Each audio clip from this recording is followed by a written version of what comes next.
J'aime ça faire des recherches sur différentes histoires, qu'elles soient d'horreur, paranormale ou qu'elles traitent des ovnis par exemple, et j'aime bien sûr aussi tout ce qui touche aux légendes urbaines. Heureusement pour vous, je ne vous parle pas de tout ce qui me passionne, sinon la chaîne serait un vrai bordel. Mais dans le thème horreur paranormale, on peut trouver parfois des sujets qui m'amènent à vous parler de choses que j'aime, comme par exemple le Japon, la tech. Pas pour cette fois la tech, mais ça peut arriver. Bonjour, parlons de 5 légendes urbaines qui vont vous glacer le sang.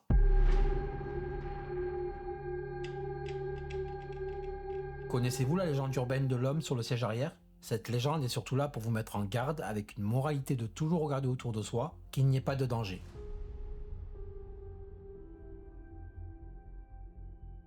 Il fait nuit et le temps est pluvieux. Denise qui roule depuis des heures commence à sentir la fatigue, mais le fait que le voyant d'essence clignote depuis quelques kilomètres tient Denise éveillée. Aucune ville ne se dessine à l'horizon, du moins pas avant plusieurs kilomètres. Elle se dit qu'il serait plus prudent de se garer sur le bas-côté de la route pour dormir un peu et d'attendre que le jour se lève pour repartir. Au moment où elle décide d'engager son clignotant pour se reposer, elle aperçoit au loin une petite station essence et décide d'y faire son arrêt. Après on est dans le style des stations essence américaines, paumées au milieu d'une part, généralement lorsqu'il fait bien peur et ne donne pas envie de s'y arrêter. Mais comme je vous ai dit, Denise y fait son arrêt. Le pompiste s'approche de la voiture, elle baisse sa vitre et elle lui demande de faire le plein. Évidemment, dans ce genre d'histoire, le pompiste a la tête de l'emploi. Il est aussi creepy que sa station essence. Denise commence à trouver le pompiste étrange, il ne la regarde pas et semble distrait par quelque chose d'autre. Et en plus, il commence à lui faire des signes chelous. Une fois le plein de la voiture fait, le pompiste demande à Denise de le suivre à l'intérieur pour le paiement. Évidemment, Denise n'est pas sereine et elle commence à se faire des films dans sa tête, comme quoi elle est seule au milieu de nulle part et qu'aucune voiture passe et que si le pompiste décide de l'agresser, bien pour Denise, ça serait la fin. Mais tout de même, elle finit par le suivre. Une fois à l'intérieur, l'homme lui attrape le bras et lui dit avec un air dément : « Vous devez rester ici avec moi, il y a un homme couché sur le siège arrière de votre voiture. » La situation et le pompiste lui ont fait tellement peur que Denise retourne en courant vers sa voiture et quitte la station-service à toute vitesse. Au bout de quelques minutes, après s'être calmée et à bonne distance de la station essence, Denise regarde dans son rétroviseur. Soudain, elle voit un homme avec une veste à capuche et une hache dans la main sur sa banquette arrière.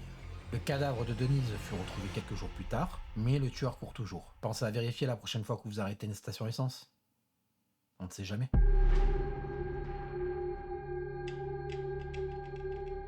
Connaissez-vous la légende de la route Oxford-Milford ? Un soir, un homme en moto sur la route Oxford-Milford roulait à toute allure car il allait demander sa petite amie en mariage qui vivait sur Erate Road. C'est mignon. Mais hélas, il n'arrivera jamais à destination. Il s'engage dans un virage trop serré pour sa vitesse, ce qui va lui faire une sortie de route.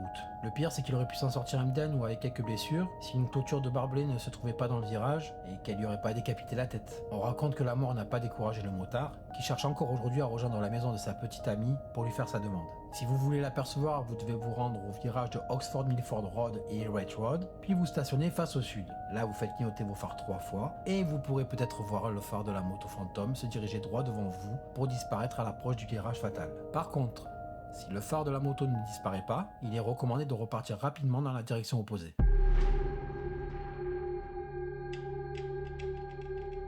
Hanako-san est une légende japonaise qui parle d'une petite fille qui entourait les toilettes des écoles japonaises. Il existe plusieurs versions de cette légende, comme quoi elle serait morte durant la Deuxième Guerre mondiale, tuée par un obus dans un toilette alors qu'elle jouait à cache-cache avec ses camarades de classe. Une autre version raconte que la petite fille se serait fait assassiner par une personne extrêmement perverse, mais personne ne sait si c'était par un élève ou un prof. Et la troisième et la dernière version serait qu'elle se serait suicidée dans ces mêmes toilettes. Beaucoup de versions pour une même finalité. Donc d'après la légende, il faudrait taper 3 fois à la porte de la troisième toilette du 3e étage de l'école. Et il faudra dire « Es-tu là, Hanako-san ?»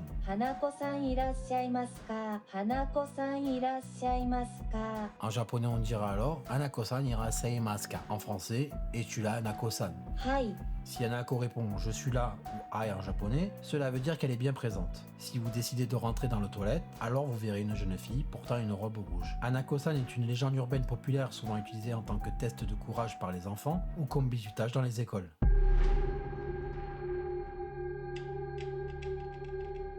Il y a plein de versions de la Dame Blanche qui fait du stop. Elle change selon les régions, mais la plus connue pour moi est celle où une femme a eu un accident mortel de voiture après avoir raté un virage et fini avec la voiture écrasée au fond du ravin. Et voilà ce qu'il se passe quand on la croise. Il est minuit sur une petite route de campagne, un jeune homme va en voiture à une soirée. Sur le chemin, il aperçoit une femme, toute vêtue de blanc, qui semble faire du stop. Il s'arrête et lui propose de la déposer quelque part. La femme monte à l'arrière et ils reprennent la route. L'autostoppeuse ne dira pas un mot pendant le trajet. Quand tout à coup elle se met à hurler, le conducteur pile et se retourne, la femme s'est volatilisée. Choqué, il va raconter son histoire au poste de police le plus proche. On va lui répondre que l'autostoppeuse est morte de nombreuses années auparavant d'un accident de voiture. Du moins, c'est la version que j'ai toujours entendue. Si vous avez une autre version, dites-moi là en commentaire. Mais je vais quand même vous raconter une histoire personnelle. Je travaille dans une région voisine à la mienne et je passe un moment sur une route bien droite qui se termine par un virage en S, avant de reprendre une grosse ligne droite où d'un côté il y avait le fleuve et de l'autre un genre de ruisseau. En plein milieu de cette route se dresse une pierre blanche comme un genre de menhir qui faisait penser à la Dame Blanche. Vous savez quoi? À l'occasion, quand je rentre en France pour les vacances, je vous filme ça et vous allez voir que c'est bien flippant.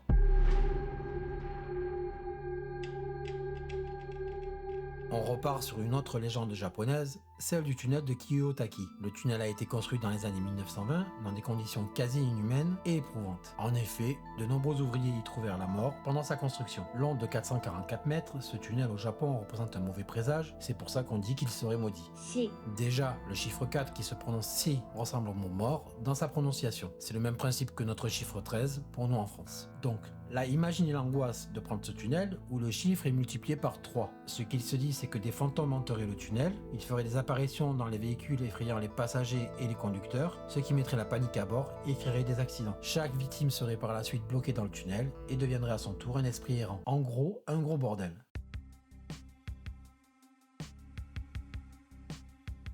Bon, on arrive sur la fin de cette petite vidéo en espérant qu'elle vous aura plu. Merci de l'avoir regardé jusqu'au bout. Comme d'habitude, je compte sur vous pour le commentaire, le like, le partage et l'abonnement si ce n'est pas encore fait. Et nous, on se dit à bientôt.